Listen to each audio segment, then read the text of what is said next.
Now, in this video, we discuss the relation between the HCF and LCM of the given two numbers and exercise 1.2 remaining problems. Up to now, we discuss the first Euclid division lemma and exercise 1.1 completed, and next the fundamental theorem of arithmetic and the related problems of 1, 2, 1 and 2 also completed. Now, here the relation between the HCF and LCM of a given two numbers.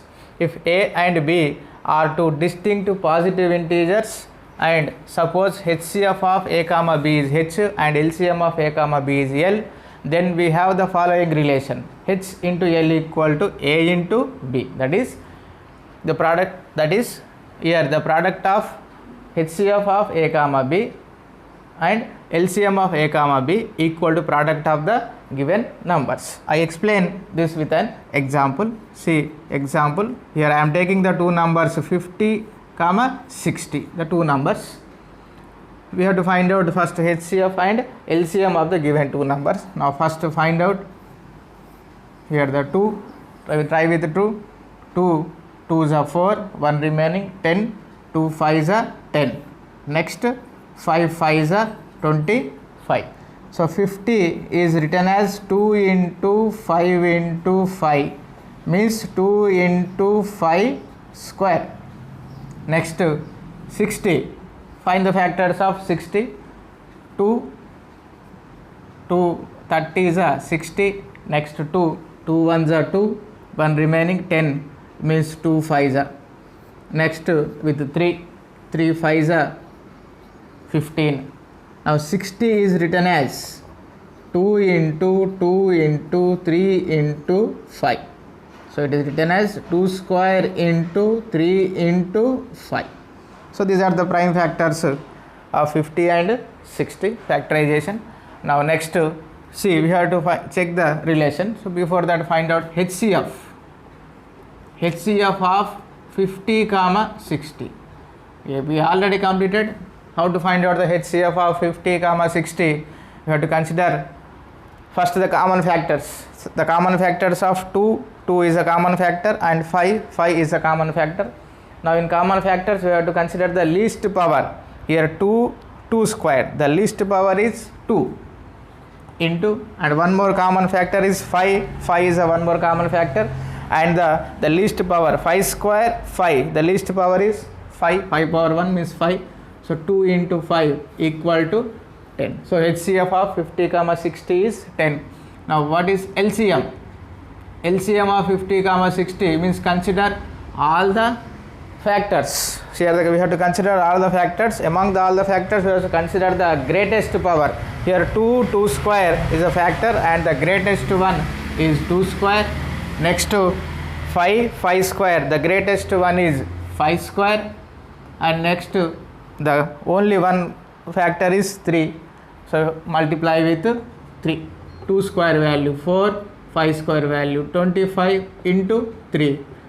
So 4 into 25 100 into 3 is 300. Now these are the HCF and LCM. Now we check with LHS. So what is LHS? LHS equal to H into H into L. H means HCF of 50 comma 60 is equal to 10. L means LCM of 50 comma 60 is equal to 300. So 10 into 300 equal to 3000. Now this is LHS. Now what is RHS? RHS equal to product of the given numbers. So 50 comma 60 are the given numbers. Find the product of 50 and 60. 50 into 60. 50 into 60 equal to 3000. So LHS equal to RHS means H into L equal to A into B. The product of HCF of A comma B and LCM of A comma B equal to the product of the numbers. Now third problem. See third problem. Check whether 6 power n can end with the digit 0 for any natural number n. Means by writing the n equal to 1, 2, 3, 4, we are getting the 6 power 1, 6 power 2, 6 power 3 the values, and the last digit of the value is 0 or not. We have to check. Now see the solution. If n if the natural number 6 power n is end with the digit 0. So we have to suppose first the 6 power n is end with a 0 for some natural number n. Then what you observe? If it is end with a digit 0, then it is divisible by 5. Very good. It is divisible by 5. Then it is divisible by 5. Then what happens if it is divisible by 5? If it is divisible by 5, then it is a prime factor of 6 power n. Yes, 5 is a prime factor of 6 power n. But from fundamental theorem of arithmetic, what is the fundamental theorem of arithmetic? It is not possible because the only unique prime factors of 6 power n are 2 and 3. The 6 is written as 2 into 3. The only prime factors of 6 are 2 and 3, and this is unique. Unique means we can express only in one way. So it is not possible because the only unique prime factors of 6 power n are 2 and 3. This is from fundamental theorem of arithmetic. So it is not possible means it has only unique 2 and 3 prime factors. 5 is not a prime factor. So it is not possible because we suppose it is end with a digit 0 is not correct. So what is correct? So there is no natural number n for which 6 power n ends with a digit 0. Now fourth problem. Explain why 7 into 11 into 13 plus 13 and 7 into 6 into 5 into 4 into 3 into 2 into 1 plus 5 are composite number. We have to explain why these are composite number. Solution. Take the first value 7 into 11 into 13 plus 13 equal to, if you observe 7 into 11, 77, 77 into 13 equal to 1001 plus 13 equal to 1014. Now find the prime factors of 1014. Now try with 2. So 2 5s are 10. Next 2 7s are 14. Is it correct? Is it correct? No, because we are taking two numbers 1 and 4 at a time. So we have to put 0 here. Very good. We have to put 0 here. So this is 507. Next 7 odd number. So it is not in 2 table. So it is in 3 table. So 3 1s are 3. 2 remaining 20. 20 means 3 6 are 18. 2 remaining 27. 27 means 9s are 3 9s are 27.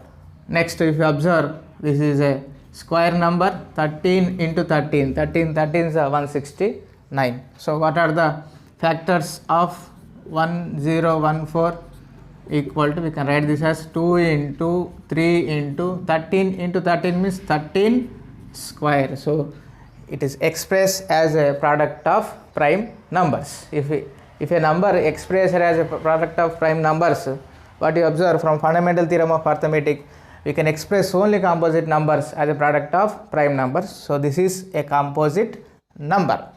Now first number we can explain, is it a composite number or not, we can explain here. Now second number, what is the second number? 7 into 6 into 5 into 4 into 3 into 2 into 1 plus 5.